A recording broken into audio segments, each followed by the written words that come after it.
ಇನ್ನು ಬಿಜೆಪಿಯ ಈ ಬಣ ಬಡಿದಾಟ ಮ್ಯಾಟರ್ ಹೈಕಮಾಂಡ್ ಅಂಗಳ ತಲುಪಿದೆ. ಹೈಕಮಾಂಡ್ಗೂ ಗೊತ್ತಿದೆ ಇವೆಲ್ಲ.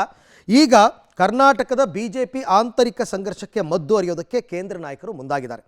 ಈ ಸಂಬಂಧ ರಾಷ್ಟ್ರೀಯ ಪ್ರಧಾನ ಕಾರ್ಯದರ್ಶಿ ತರುಣ್ ಚುಗ್ ಅವ್ರನ್ನ ರಾಜ್ಯಕ್ಕೆ ಬಂದಿದ್ದು ಸರಣಿ ಸಭೆಗಳನ್ನು ನಡೆಸಿದ್ದಾರೆ. ಮತ್ತೊಂದು ಕಡೆ ಯತ್ನಾಳ್ ನೇತೃತ್ವದ ರೆಬಲ್ಸ್ ಟೀಮ್ ಇವತ್ತು ದೆಹಲಿಯಲ್ಲಿ ಹೈಕಮಾಂಡ್ ನಾಯಕರನ್ನು ಭೇಟಿಯಾಗ್ತಾ ಇದ್ದಾರೆ. ಬಿಜೆಪಿ ರಾಜ್ಯಾಧ್ಯಕ್ಷ BY ವಿಜಯೇಂದ್ರ ವಿರುದ್ಧ ದೂರನ್ನು ಕೊಡ್ತಾರೆ.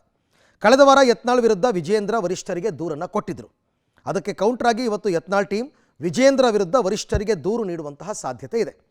ಇವತ್ತು ವರಿಷ್ಠರ ಭೇಟಿ ಮಾಡಿ ವಿಜಯೇಂದ್ರ ವಿರುದ್ಧ ಕೌಂಟರ್ ಕೊಡೋದಕ್ಕೆ ಪ್ಲ್ಯಾನ್ ಮಾಡಿಕೊಂಡಿದ್ದಾರಂತೆ.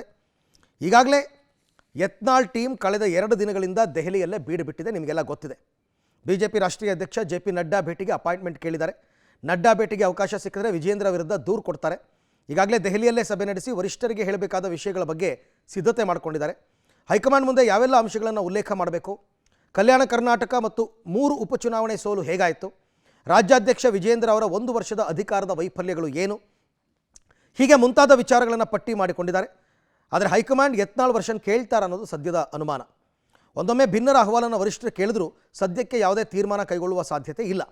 ರಾಜ್ಯಕ್ಕೆ ಆಗಮಿಸಿರುವ ರಾಷ್ಟ್ರೀಯ ಪ್ರಧಾನ ಕಾರ್ಯದರ್ಶಿ ತರುಣ್ ಚುಗ್ ವರದಿಯನ್ನು ಪಡೆದ ನಂತರ ಮತ್ತು ಡಿಸೆಂಬರ್ 7ರ ಬಿಜೆಪಿ ಕೋರ್ ಕಮಿಟಿ ವರಿಷ್ಠರ ವರದಿ ಕೈ ಸೇರುತ್ತೆ.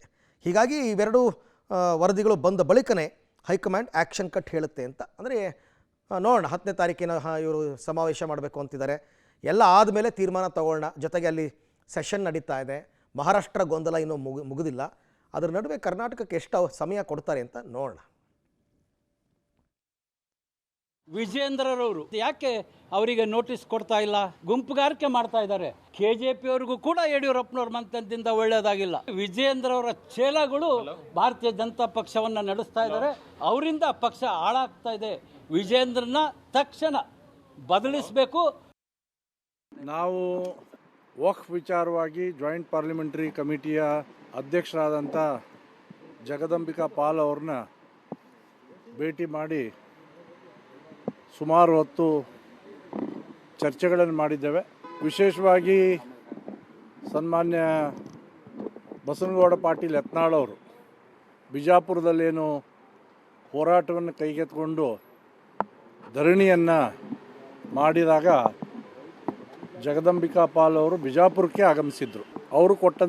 ಅವರಿಗೆ ಕೊಟ್ಟಂಥ ಸಲಹೆ ಮೇರೆಗೆ ಉತ್ತರ ಕರ್ನಾಟಕದ ಕೆಲವು ಜಿಲ್ಲೆಗಳಲ್ಲಿ ಬಸನಗೌಡ ಪಾಟೀಲ್ ಯತ್ನಾಳ್ ಅವರು, ರಮೇಶ್ ಜಾರಕಿಹೊಳಿ ಅವರು, ನಾನು, ಸಿದ್ದೇಶ್ ಅವರು, ಕುಮಾರ್ ಬಂಗಾರಪ್ಪನವರು, BP ಹರೀಶ್ ಅವರು, ಪ್ರತಾಪ್ ಸಿಂಹ ಅವರು,